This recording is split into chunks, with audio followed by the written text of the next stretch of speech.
How you doing, YouTube? Matt with Massive Beer Reviews. Back to another review. A little bit of bourbon barrel aged Russian Imperial Stout time in a form of Russian Duck's Dead Moroz. Bourbon barrel aged. Dead Moroz. Technically, I've reviewed the base of this beer, but I didn't review it. You're like, what the fuck are you talking about, dude? I bought a bottle of aged Dead Moroz off a shelf in Warwick, New York, about a year or so ago. Posted a review. Wasn't fucking Dead Moroz. I know it wasn't. I've had this beer in draft. I think I've had it. I know I've had it at Shares. I know what Russian Imperial Stouts taste like. That beer was not a Russian Imperial Stout. It was one of their kind of barley wines or dog bollocks or something like that. It was mislabeled. They were like, oh, I actually wrote them. And I was like, did you ever mislabel any Dead Moroz? And they go, no, not that we heard of, but they did. So I've technically have not reviewed this beer, but I'm jumping right into the barrel-aged version. I don't know if they've actually done a barrel-aged version of this just by itself. I know it's part of a blends for a lot of their different beers, but we're going to review it anyway. And Chris, thank you very much, Chris. He's awesome. He's given me a bunch of beers. Super cool dude. He was up in the kind of Orange County, New York area, and I needed some beer from a brewery up that way. And I asked him if he could pick me some up, and he said, yeah, man, totally. And paid him for it, and went and picked it up, and he just said, hey, I got this for you just on spec. And that's pretty fucking cool, dude, so thank you very much. Anyway, as far as what it says on here, I'm just going to talk about the base beer. I don't believe they have anything about the barrel aging on here. You just know it's barrel aged because of the fancy wax. Anyway, it says here, Russian Imperial Stout, Dead Moroz. It says, Dead Moroz Father's Frost is a symbol of winter, snow, and cold in Russia. His origin can be tracked back to the pagan tradition of honoring the frost and paying it a bounty to not ruin crops during the long Russian winters. The current story of Dead Moroz has changed him into the jovial old man that rides around the year with gifts for the children. Santa. Whether he is a spirit of winter destruction or a gift-giving father of winter is up to you. This bold Russian Imperial Stout is perfect for the cold frost of the winters ahead. It says winter 2017-18, 11.2% alcohol by volume, and that'd be that. I don't know if the ABV is higher, like I said, because it's a barrel-aged version, but yeah. It's a 750 typically. I don't know if they did this year's base Dead Moroz in these 500 milliliter bottles, but yeah. I've always done a label on it. So yeah, here we go. Wax cutter, I do not have on me. It is downstairs, so I have this little bottle opener that was sent to me. Let's see if we can use this as a wax cutter. I think this might actually work. Well, not that good actually, but you know what? Good enough. Because this is going to pop right open. There you go. See? Science. Who would have thunk it? Proper glassware. Look at this guy. What the fuck's wrong with me? So yeah, Russian Imperial Stout. There's a lot of debate. Actually, it's probably one of the things that I've argued the most with people online about is Russian Imperial Stouts. I believe Russian Imperial Stouts are not that bitter, not that hoppy. Your old school Russian Imperial Stouts, Courage, your OG, your Harvey's Sons, their double extra, which is their Russian Imperial Stout, I believe. And the King of Kings when it comes to Russian Imperial Stouts in my book, which is Struce Black Albert. They are not hop forward. A lot of the Americanized versions are. Old Rasputin being the one that everybody knows so well. I don't like them to skew all that hoppy, all that bitter. Because I like the OG. So if you like Old Rasputin, nothing wrong with that, but that's not how Russian Imperial Stout is supposed to be. And I love North Coast, man. North Coast Old Stock is the jam. So, anyway, what do we have here? You know, coca-colored head, super tight back bubbles, creaminess, and chibi dark. She's off to a good start as far as the Russian Imperial Stout goes. Let's see what the nose has. There is charry, smoky barrelness in that Russian Imperial Stout. You're getting a nice bittering kind of maltiness off this. Nothing too crazy, but you're getting a bit of bitterness there, but it plays perfectly well with that barrel because you're getting this nice, big, charry, smoky, filthy, dirty, in a good way, barrel in this beer. Listen, I got the sniffles. I got a hat on. My beautiful future wife knitted this for me. It's like negative 9 degrees right now outside, so this is not for show. This is actually so I don't die of the hypothermias. And I can not smell the best. It's maybe not the best time to do beer reviews, but gonna do them anyway. And this nose is absolutely fucking fantastic. There's a big, huge sweetness to it. There's a nice kind of bitterness to bounce off that sweetness, and there's this nice kind of charry, smoky, dirty kind of savoriness to it. Oh man, it smells so good. I'm just gonna drive. I'm gonna drive in. I'm gonna dive in. Dive in, whatever. Cheers.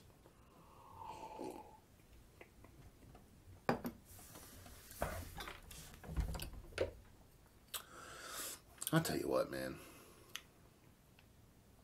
I've said this before. I'm going to say the same shit I always fucking say, which is fucking Russian Duck. Their barrel age program is by far and away the most underrated barrel age program in the fucking country.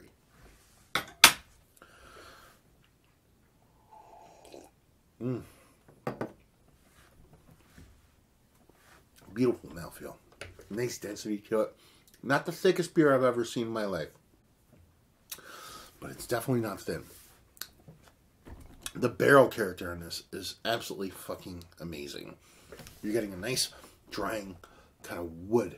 It's definitely like a kind of charry, used oakiness to it, but that char goes next level. It has this smokiness to it. It has this bit of savoriness to it. It's like a touch of kind of like a soy sauce umami kind of fucking thing going on. Then it has this kind of, it's been rubbed with kind of baker's chocolate kind of thing going on with it too. I mean, the charry, smoky wood portion of the show here is fucking pornographic. It's filth. It's filth-forlorn filth. It's where I like my barrels to sit when it comes to these kind of bigger beers. The carbonation is actually probably a little bit bigger than you want for a Russian Imperial Stout. It's a little bit spritzy, a little bit sprightly. But I would much rather that a little bit big and a little bit small. It drinks relatively easy. Like it's, 11.2 at least, if not more. And it's not super hot by any means.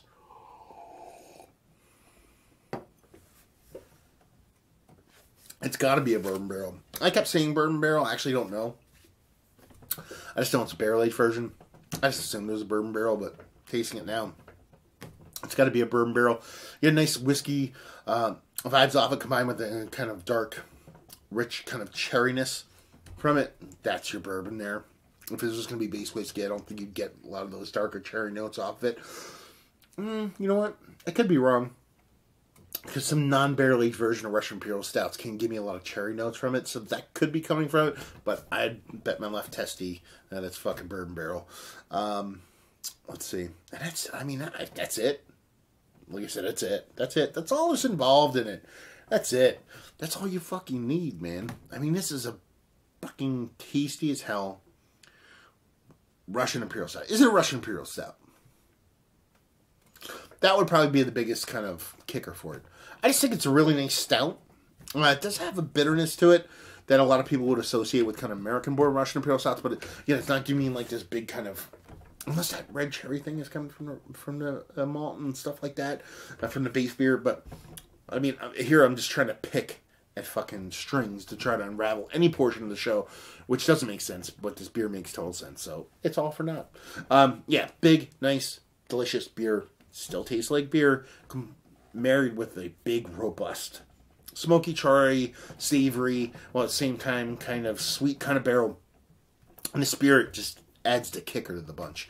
It just makes it super tasty, super drinkable, and just fucking delicious. It's to the point now where I just want to fucking choke out people when they talk about barrel-aged beers and how fantastic they are. Maybe my Homer fucking thing is up. I don't think it is, because I'm not the Homer guy. Like, I love breweries because they make good shit. But if brewery doesn't make good shit, I'm going to say it sucks. Like, it's just, I can't help myself. I'm an asshole like that. And what I think is a good way. So, I think I end up liking the breweries that I like more often than not because they make good beers more often than not, rather than me kind of having a homer button on. Is that true or not? I don't know. We're all human. But I don't think that's the case. And I think that's fucking delicious. So, there you go. Let's talk about it. It's one of the better barrel-aged Imperial stouts that I've had as of late. Yeah. Is it one of the better... Let's rewind that for a second. Is it one of the better barrel-aged stouts? And I know you're like, you just said that, motherfucker. I mean barrel-aged stouts. Like, stout in a barrel. Nothing else. We're not throwing fucking marshmallows. We're not fucking throwing fucking peeps in there. We're not throwing fucking... jelly beans that went to outer space, or fried chicken that was upside fucking the Stay Puft Man's vagina, or anything like that in there. We're just stout in a fucking barrel. Is it one of the better ones I've had as of late? Yes. Value and availability. It was $12, I think. But it was free because Chris is fucking awesome. That's not free. I'll pay it forward in some form or fashion. And just say brewery only. And just say if you like what we like this. If you like good barrel-aged beer. I'm going to leave it at that. Honestly, I'm not going to say much more than that. Because this is a beautiful stout that's barrel-aged fantastically. And from the spirit and barrel end of things, each show fantastically. So if you like those things, you'll like this beer. If you don't, you're wrong. So there you go. Another review in the books. Hopefully you guys enjoyed it. If you didn't, anywhere in between, down there, words and stuff and things. Facebook, Twitter, Instagram, and Tapped. Massive Beers. That's where you find this guy. Except... Beer Massive. What the fuck is Beer Massive? Beer, B-E-R, you know that one. Massive, M-A-S-S-I-F. That is a podcast I am bringing back, kind of thing. I did a radio show, ton of brewer interviews. I'm going to go through it real quick. Crazy. A bunch of brewers you've all heard of, like super hipster brewers and normal brewers, all at night. I have over 100 interviews I posted online over the past couple years. Me and other people. It's just not me. And I brought those back. I posted them back online. And the name of that podcast is Beer Massive. The difference is going forward, there's going to be new content from me, from other people, stuff like that. It's going to be slow going at first, getting our feet underneath us, stuff like that. But you'll see stuff. You'll see a little bit of crossover between Massive Beers and there. I'll post some of my stuff you see on here and there. Maybe go one review a week online. But a lot of people are clamoring for an audio version of what I do.